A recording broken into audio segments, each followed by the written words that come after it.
I really got that kind of idea during my time at Butler. So the cool thing about that is probably our top 5 personnel groups, 3 of those top 5 had 2 running backs, which is super, super cool. And out of that, probably 65% of the time, that second running back was out in the slot, running routes, bubbles, like true down the field routes with that. We can also get the guys back in kind of flex formations that way. But I think that was vital to us being multiple, because you guys know if you can be in 12 personnel with 2 tight ends and be in spread formation, so if you can be in 21 personnel and be in spread formation, that puts a lot of strain on the defense, which is often what we're after. We'll put strain on them, make them communicate and have them know their stuff, and have them think. If they think, they slow down, then we know where we're going. We should have some success that way. All right. We're going to do 50-50 run pass as much as possible. Probably more than a 55% run if it was up to me, because my goal is to have the run set up the pass, set up the play action more specifically. So my kind of philosophy is that deep pass game, that's going to be through hard play actions and everything. Goal is our quick game is going to be more predicated about on RPOs. But if we want to take a legit shot down the field, I want to show the ball, running back collapses over the ball, good drop, we're going to air that sucker out. Okay, but that's predicated on our ability to run the ball, though. So that's actually number 1. So because that's what I want to focus on, the way we structured the offense from an install standpoint, from a play calling standpoint, should reflect that, right? So for example, I want to be a big play action team, so our pass protection should kind of reflect that. So what I mean by that, we'll say that inside zone is 12 and 13. That's what we call it. So in my mind, we shouldn't recreate a new name for a play action protection. We shouldn't rename a protection for that if we're going to use it a lot. So what I kind of came up with, we call it green 12 or green 13. The idea behind that is green is money. It's a money play, so it kind of helps the kids kind of remember that as well. And that we're not kind of, like I said, there's nothing new to remember from that standpoint. If you're like Oregon and you want to go super fast, and it's not very conducive to have really long plays there. So we should have 1 word for a formation, or in a purple we'll have 1 word for a play, and that tells everybody where to line up, depending on where and what side of the hash or middle field that we're on. So that one word should tell everybody what to do, and now we're playing fast. Cool. So like I said, just know what your philosophy is, and once we know what that is, structure the offense in all aspects to kind of reflect that. Because I'm a big believer, we need to be as efficient as possible in everything that we do. From individual time to setting up practice to structuring the offense and the defense, we need to be efficient. Right? So you know that practice time is finite, right? So we need to be as efficient as possible with our practice time. All right, so we can get our guys as prepared as possible. So on whatever Saturday afternoon, Monday nights, wherever game day is, they know what their responsibility is, and they can just go to play. Okay, fair enough. And how running backs kind of play into this, a lot of people say that running backs are kind of a dying breed. I just think that we're kind of evolving in how the game is being played. Okay, so we have to be a Swiss Army knife. When I was coaching college ball, that was my big thing. All right, we need to be a Swiss Army knife. I had a cat who was 6'1", about 230. I need him to. Obviously, I know when he's out in the slide, he's not going to move as well as my guy who's 5'10", 175. But I need him to at least be able to try those skills as much as my guy who's 5'9", 175. That being said, I need my cat who's 5'9", 175 to go stick his face in the fan and go block a blitzer coming off the edge just as well as my guy who's 6 foot, 230. Okay? So we need to be able to be multiple as possible.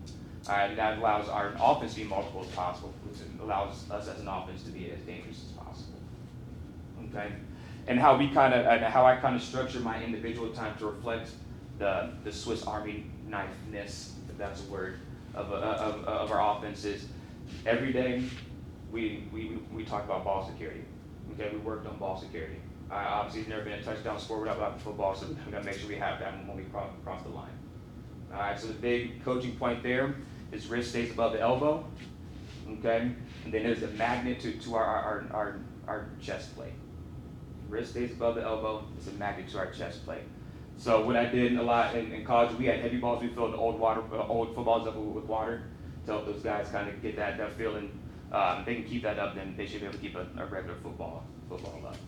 All right. All the other types of drills that we did is I had them partner up, or in the perfect world, have groups of 3. And they'll just jog about 20 yards down and back, and one guy would kind of keep the other guy, keep the running back's off arm away from him so he couldn't cover up. The other guy would kind of rip and punch at the ball. All right, because a lot of fumbles happen. The majority of the fumbles happen, I would argue, from the guy that we don't see. Okay, so if we're preoccupied with somebody to our left, to my left in this picture, we have to be aware of that guy coming in that way. Okay, so we talked a lot about that, and we worked a lot with that. Okay, from a pass protection standpoint, let me go back to the run game. So I wanted to be efficient with our kind of practice time. Say throughout film study, we realized that we feel really good about running power this week against our opponent. Okay, so I'm not going to spend a whole lot of time during individual on zone tracks. That's not relevant to this Saturday. Okay, we're not going to talk a whole lot about counter tracks. That's not relevant to this Saturday. All right, so a thing that I really like to do is incorporate as many live bodies as possible to make it as game-like as possible. So, for instance, if it's individual, it's just the running backs, I would have a running back be that pulling guard. So the actual running back gets a feel of how that guy is going to move across the space. We know we have to stay inside of that puller or follow his butt. Wherever his butt goes, that's where we go. All right, so we can get that feel as opposed to just running a power track without having anybody in front of us. So especially with gap schemes, I think it's vital to have somebody in front of us that way. From a pass protection standpoint, we worked on in college we can chop. So we had a circuit where I started the guys on their knees. They sit in a seated position. All right. On my whistle, they extended, triple extension, just like a power clean. Okay. And they had an aiming point on a pad where they shot with their elbow, then with their shoulder, and rolled through.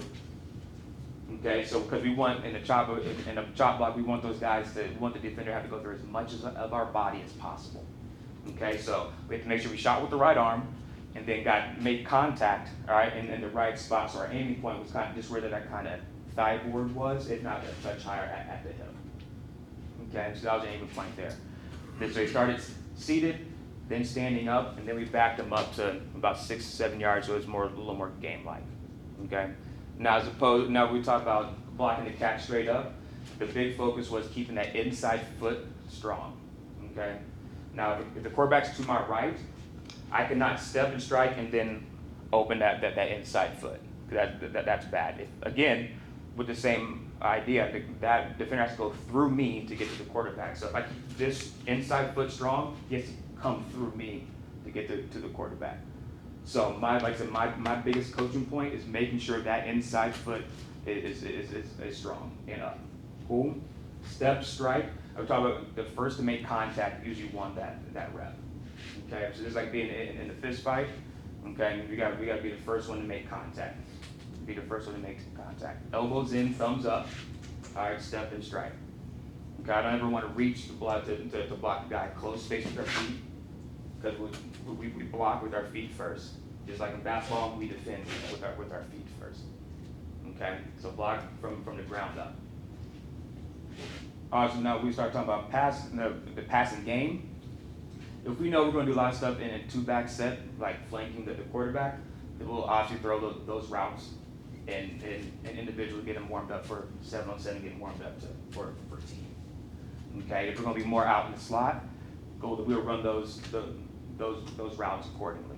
And then if the receivers are obviously doing their kind of quarterback drill or anything like that, then we will go join them so they can get live balls before we get, like I said, we get in front of a team kind of setting. Is that fair? Cool. Any questions about that? Yes, sir. How often do you chop opposed to straight up block? Yeah, no, great question. Great question. So my rule is if it's somebody coming in the C gap or on off in-man line of scrimmage, we can go ahead and chop that cat down. Alright. Okay? Yeah, but if a cat's coming up in the A or B gap, we got burned my first year there with chopping and then a lineman coming and blocking. We got 3 or 4 penalties there. So that was on me from a coaching standpoint. So I don't care if, like I said, if you're 5'9", 175, and that Mike back is blitzing, you got to stick our face in the fan and go get that cat covered up.